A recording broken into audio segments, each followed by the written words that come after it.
Hi, I'm Ed Griffin, and I want to tell you about a funny thing that happened on the way to the internet. I opened up my email box the other day and I received an email from a friend who was all upset. He said, "Ed, are you aware that somebody has pirated one of your DVDs that you sell on the Reality Zone? Not only that," he said, "it's all fuzzy, it's not your quality, and they've chopped it up. They've made it very short. It's only about 8 minutes long, and your whole program is about an hour. And they've chopped it all up." And I thought, well, this sounds pretty serious. I better go check it out and see what's going on here. It wasn't that I was concerned about there being a pirated version, because that happens all the time. And frankly, I'm glad for it. If somebody is so fond of one of my programs that they want to pirate it and put it on the internet, that's pretty good. That means we're reaching people that we're not reaching in any other way.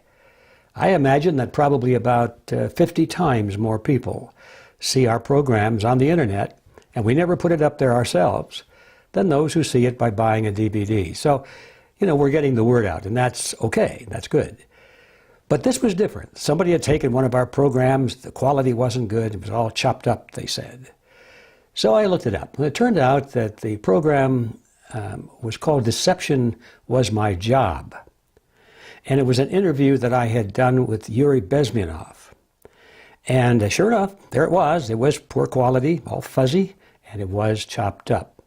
Now, first of all, I need to tell you about who this fellow is, this Yuri Bezmenov guy that I interviewed. Yuri was a KGB defector. Quite a guy. I know he came right out of the hardcore Soviet Union in the days when they killed people that tried to defect, especially from the KGB.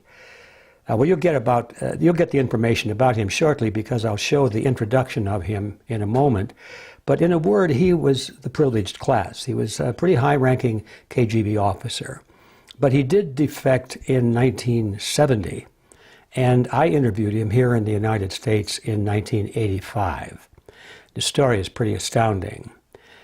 But the important thing here is when I looked at the edit job that this unnamed person did with the video, I was greatly surprised. I thought he had done an excellent job. In other words, he had taken a program that was about an hour long, and he found a certain topic within it and put all the elements together from that topic so that it all went from one to the other. And it really had continuity.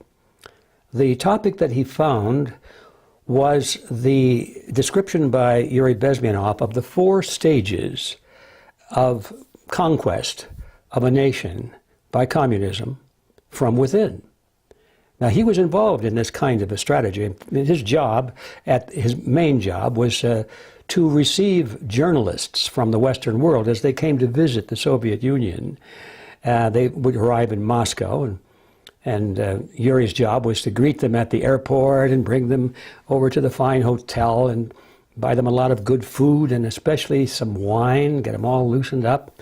And then his job was to make sure they didn't really see the way it really was. His job was to show them just little show places and staged shows that they put on to make it look like that was the real life there. I digress a bit, but the most interesting part is where they staged a wedding in a church just for journalists.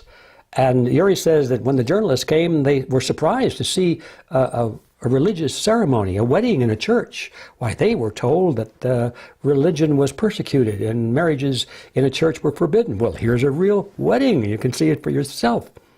And Yuri laughed. He said they were actors. The bride and the groom got married 3 or 4 times a week. And all the guests that came and drank the champagne and danced, they were all actors. And he was part of that show, putting it together. It was quite an interesting program. But now we're talking about something a little more sinister. We're talking about the 4 stages of conquering a country from within. And he described them as follows. First, demoralization, and he'll describe that. And then destabilization, he'll describe that too. Crisis, you can imagine what that is. And finally, the 4th stage is what they call normalization. Now, that's a cynical expression for military lockdown, martial law and military lockdown, from which there will never be any escape afterward. So he describes them, and the way this unknown person put those sections together, I thought it was brilliant. So I was stunned, though, to realize in looking at this program and looking at those 4 stages of conquest, I was stunned to realize that after all this time, since 1985, here we are, and we are nearing the end of stage number 3 in the United States of America. We're coming, you can see it, we're coming to the end of that stage, what they would call crisis. And how far away the beginning of normalization is, we don't know. But it's a very sobering thing to hear this KGB defector, an expert on conquest from within, describing to us and warning Americans back in 1985, warning that this is something you have to be aware of and something you must never allow to happen in your country. And here we are experiencing it in our daily lives. So I had to get the message out. So we went back to our files and our master tapes, and we got the original recording, and we pretty much paralleled the same kind of an edit that this unknown editor did. Now we have a high quality version. We've added a few little things, but basically it's pretty much the way we saw it. And so I'm going to show that to you now. And so here we are listening to Yuri Bezmenov, who is deceased now. But Yuri Bezmenov will explain with great clarity, great detail, how America right now is being conquered from within. Our conversation is with Mr. Yuri Alexandrovich Bezmenov. Mr. Bezmenov was born in 1939 in a suburb of Moscow. He was the son of a high-ranking Soviet Army officer.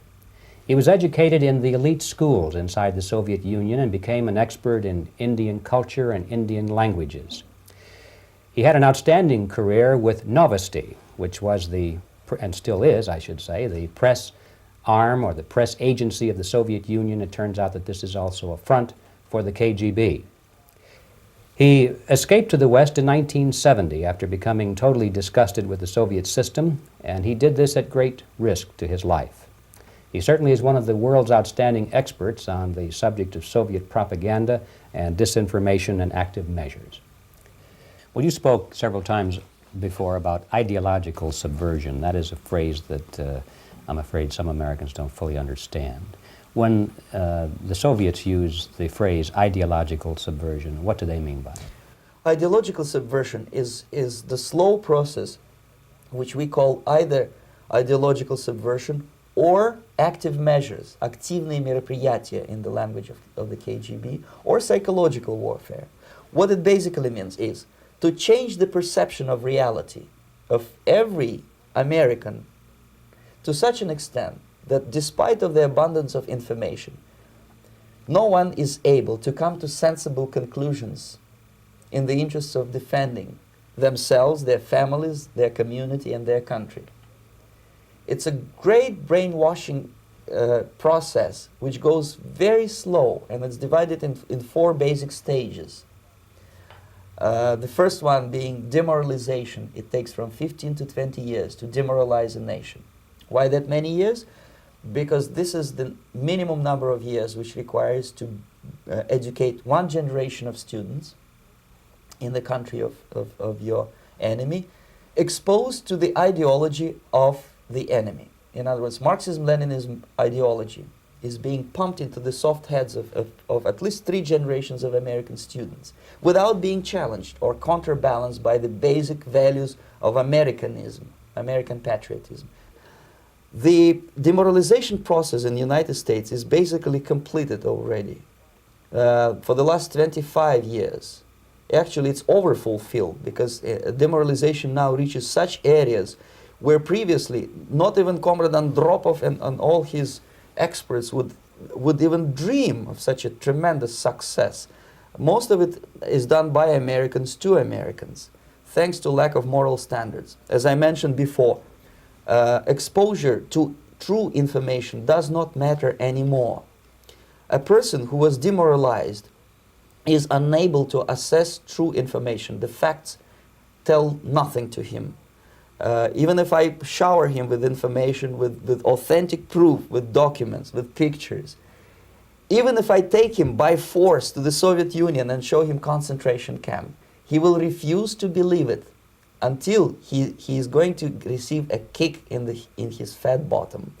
When a military boot crashes his balls, then he will understand, but not before that. That's the tragic of the situation of demoralization. The next stage is destabilization. This time, subverter does not care about your ideas and the patterns of your consumption. Whether you eat junk food and get fat and flabby, doesn't matter anymore.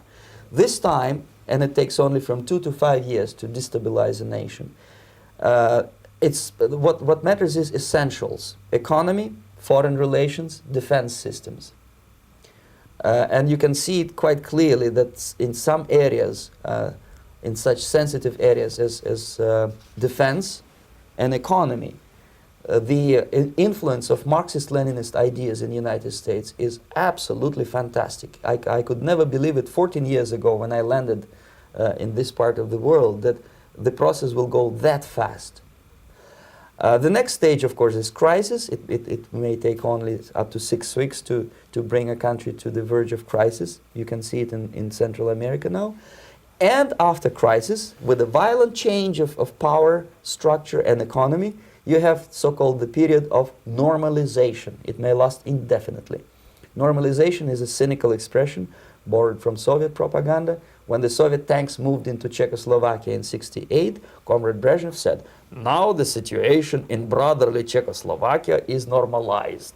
This is what will happen in the United States if you allow all these schmucks to bring the country to crisis, to promise people all kind of goodies and the paradise on earth, to destabilize your economy, to eliminate the principle of free market competition, and to put a big brother government in Washington, D.C., with benevolent dictators like Walter Mondale, who will promise lots of things, never mind whether the promises are fulfillable or not.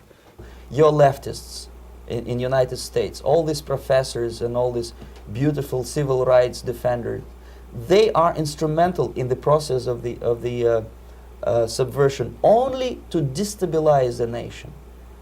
When their job is completed, they are not needed anymore. They know too much. Some of them, when they get disillusioned, when they see that Marxist-Leninists come to power, obviously they get offended. They think that they will come to power. That will never happen, of course. They will be lined up against the wall and shot. But they may turn into the most bitter enemies of Marxist-Leninists when they come to power. And that's what happened in Nicaragua. You remember most of these former Marxist-Leninists were either put to prison or one of them split, and now he's working against Sandinistas.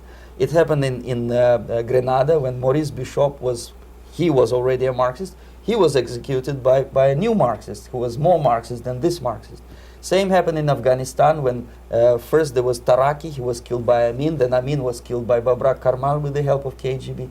Same happened in Bangladesh when Mujibur Rahman, very pro-Soviet leftist, was assassinated by his own Marxist-Leninist military comrades. It's the same pattern everywhere. The time bomb is ticking. With every second, the disaster is coming closer and closer. Unlike myself, you will have nowhere to defect.